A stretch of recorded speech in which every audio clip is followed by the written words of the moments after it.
ಗೃಹಿಣಿಯರು ಲಕ್ಷ್ಮಿ ಒಲಿಸಿಕೊಳ್ಳುವ ಸರಳ ಹಾಗೂ ಸುಲಭವಾದ 10 ಮಾರ್ಗಗಳು. 1. ಕುಲದೇವರನ್ನು ಭಕ್ತಿ ಮತ್ತು ಶ್ರದ್ಧೆಯಿಂದ ಆಚರಣೆ ಮಾಡಿ. ನಮ್ಮ ಹಿರಿಯರು ತಲತಲಾಂತರದಿಂದ ಆಚರಣೆ ಮಾಡಿಕೊಂಡು ಬಂದಿರುತ್ತಾರೆ. ಆ ಕುಲದೇವರ ವಾರ ಮತ್ತು ವಿಧಿವಿಧಾನ ಯಾವ ರೀತಿ ಪೂಜಿಸಬೇಕು ಎಂಬುದನ್ನು ನಮ್ಮ ಜೀವನದಲ್ಲಿ ಅಳವಡಿಸಿಕೊಳ್ಳಬೇಕು. 2. ನಾವು ವಾಸ ಮಾಡುವ ಊರಿನ ಗ್ರಾಮ ದೇವತೆಯನ್ನು ಆರಾಧನೆ ಮಾಡಬೇಕು. 3.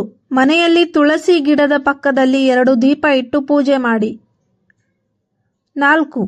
ದೇವರ ಪೂಜೆ ಮಾಡುವಾಗ ನೈವೇದ್ಯ ಇಟ್ಟು ಪೂಜೆ ಮಾಡುವುದು ಬಹಳ ಶ್ರೇಷ್ಠ. 5. ದೇವರ ದೀಪ ಹಚ್ಚುವಾಗ 1 ಲವಂಗ ಹಾಕಿ ಹಚ್ಚಿ. ಇದರ ಸುವಾಸನೆ ತಾಯಿ ಲಕ್ಷ್ಮೀ ದೇವಿಗೆ ತುಂಬ ಪ್ರಿಯವಾದದ್ದು. ಇದರಿಂದ ದೇವಿ ಆಕರ್ಷಿತಳಾಗಿ ಮನೆಯಲ್ಲಿ ಸದಾಕಾಲ ನೆಲೆಸುತ್ತಾಳೆ. 6. ಗೃಹಿಣಿಯರು ತಪ್ಪದೆ ಅರಿಶಿಣ ಹಚ್ಚಿಕೊಂಡು ಸ್ನಾನ ಮಾಡಬೇಕು. ಸಾಧ್ಯವಾಗದಿದ್ದರೆ ಮಂಗಳವಾರ ಅಥವಾ ಶುಕ್ರವಾರವಾದರೂ ಮಾಡಬೇಕು. 7. ಮನೆಯ ಹೊಸ್ತಿಲನ್ನು ತುಂಬ ಸ್ವಚ್ಛವಾಗಿರಿಸಬೇಕು.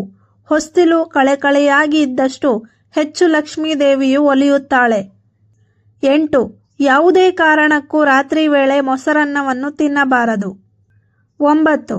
ಸದಾಕಾಲ ಧಾನ್ಯ ತುಂಬಿರಲಿ ಎಂದು ಲಕ್ಷ್ಮೀ ದೇವಿಯಲ್ಲಿ ಪ್ರಾರ್ಥಿಸಿ 1 ಕೆಂಪು ಬಟ್ಟೆಯಲ್ಲಿ 108 ಲವಂಗ ಹಾಗೂ 110 ಧನಧಾನ್ಯ ನಿಮ್ಮ ಮನೆಯಲ್ಲಿ ಸದಾಕಾಲ ಸಮೃದ್ಧಿಯಾಗಿ ಇರುತ್ತದೆ. 10. ಲಕ್ಷ್ಮೀ ಸ್ತೋತ್ರವನ್ನು ಪಠನೆ ಮಾಡಿ.